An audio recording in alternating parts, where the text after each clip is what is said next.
Today's video is a lot less about creating and more about setting up a space in which I can be creative. For various reasons, I am not in a let's make stuff space. I'm in a let's organize stuff because honestly, that gives me a feeling of control over my world. Anybody who has ever worked with me in a professional capacity will say, yeah, this is Deb. Bit of a control freak and can take it to extremes. Maybe she needs some help. But I assert that anybody who has problems with my organizational style is just jealous. So I have finished my yarn stash, my knitting yarn stash overhaul and documenting and reorg. And I wanted to show you some of the things I've chosen to do, just in case they might give you some ideas. So the first place I want to start is what to do with all those little weird oddballs, tiny skeins, half skeins, yarn that is not enough for a single project, and yet you desperately need it when, for instance, you need to make a going away present for somebody, and you need just a little bit of brown yarn so that you can knit a little cat that sits in a little box. And I can speak from personal experience. This came up just last week. So what I've opted to do is to move these little oddballs into these wonderful underbed organizers that come with little dividers. How cool is that? And because they have handles, I can put these wonderful little zip tie taggy things on the handles. Sorry, that's still not in frame. And that's still not in frame. Okay, let's try it this way. On the handle, I'm calling one of them colors and the other one will be called neutrals. So again, under my bed, not valuable real estate. Honestly, I never think about this stuff unless I happen to need something very urgently. This is also why my brand new cantilevered toolbox kit lives right under the bed, because it's right where I can get to it at any moment. But you'll see in a moment when I wrestle these bins into place that they are going to be a little bit of work to get out, but not so much that I won't do it. So again, for my purposes, this is not valuable real estate, but it's there if I need it. So the other bin, I've separated. This is for all my grays and blacks and browns. So my tag just says neutrals. I'm going to pop that on.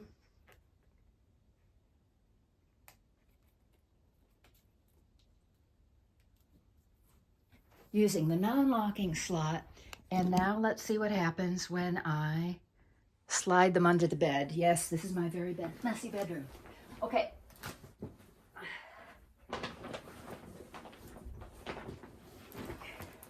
One of the tricks to this is that I have to do the neutral spin completely in position first, and then I can get to the color spin. But look at that, folks.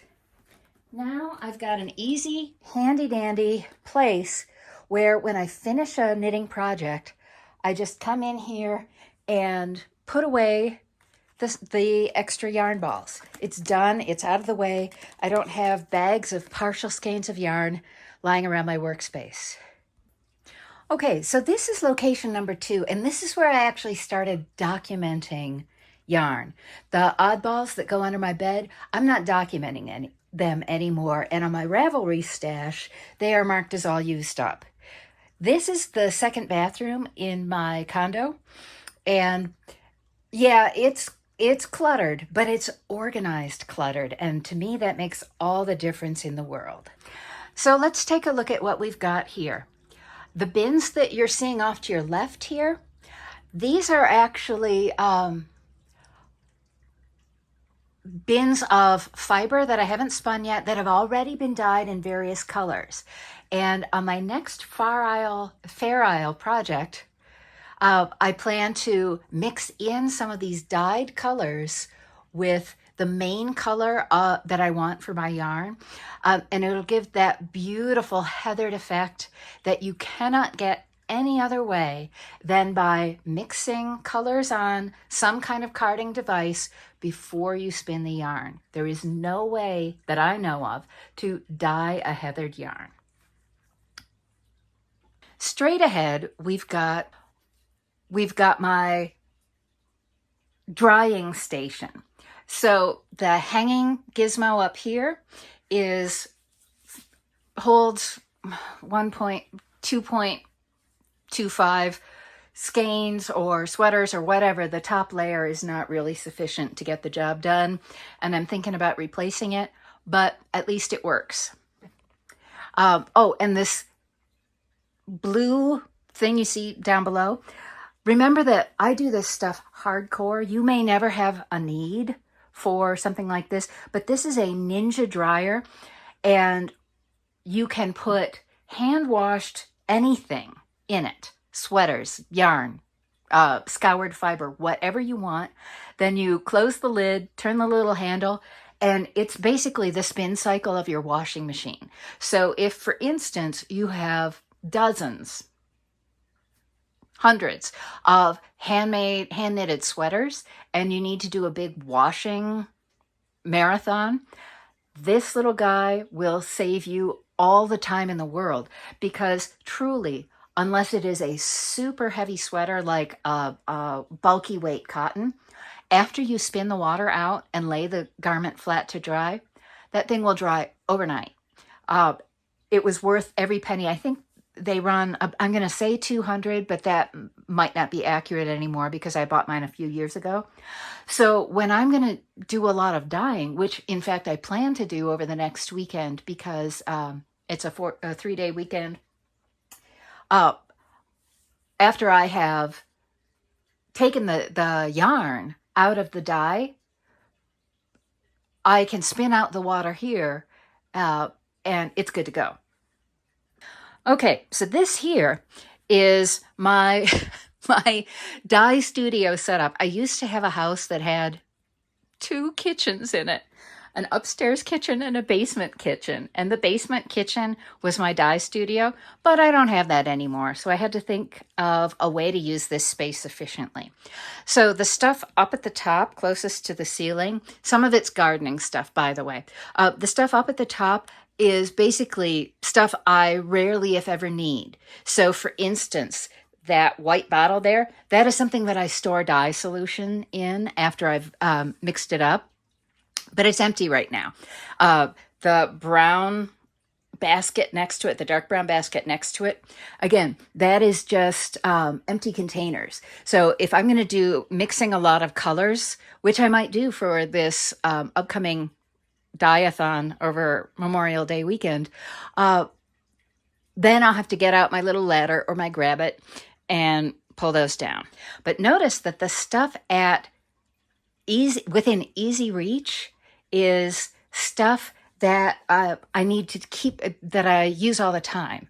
So for instance, these 4 cubbies, and these are simple little, they're just little wire cubbies that you put together with these plastic connectors.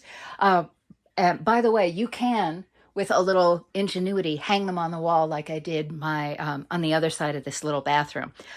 But these 4 cubbies hold documented yarn and fiber that I designated in location dye for Dye Studio so that I can find what I need quickly and easily. It looks a little messy. Yeah, it's maybe not as structured as one might like, but it does pretty well. And in fact, where I've got yarn not in baskets, if it's just in a plastic bag, I just grabbed some painter's tape and a Sharpie, and there is a label. I'm a big fan of labels, as you might have noticed. Finally, these wire bins are sitting on a cabinet, and this actually used to be in my kitchen in my old house. And then there's more wire containers next to it. This is where all the dye supplies live. So I am not all, most of the dye supplies live underneath the bathroom sink. There's more. But this seemed to me like an efficient use of space. And when I do my dye-a-thon next weekend, I will pull out my protective, this is painter's canvas that is plastic backed, so that when I spill something, and you know I'm going to spill something, I don't have to worry about the stuff leaking through all the layers of the canvas, because that plastic backing will help. I could achieve the same effect by laying down an old shower curtain or shower curtain liner on the surface I want to protect, and then putting plain old plastic or painter's canvas without the plastic backing on top of that. Since I just not that long ago had my kitchen countertop replaced, and I'm probably going to do enough dyeing next weekend that I'm going to need more space than this bathroom affords, that will help. I also have behind this bathroom door a little small folding table, and I can set it up right outside this bathroom door, where there's currently a whole bunch of crap that I still have to give away or sort through or whatever.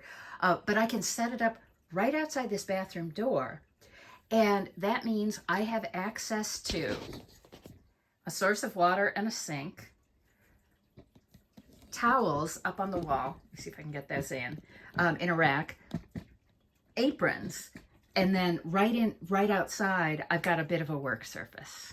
So I hope this little tour of my rather messy living space gives you some ideas. So my condo is just over 1,000 square feet, and this bathroom would look a lot bigger if I didn't have all these pieces of furniture in it. But I feel that I've made pretty good use of this space going floor to ceiling, which is a little tricky when you're 5'3", but there it is. So I hope you've enjoyed seeing part 1 of my stash reorg.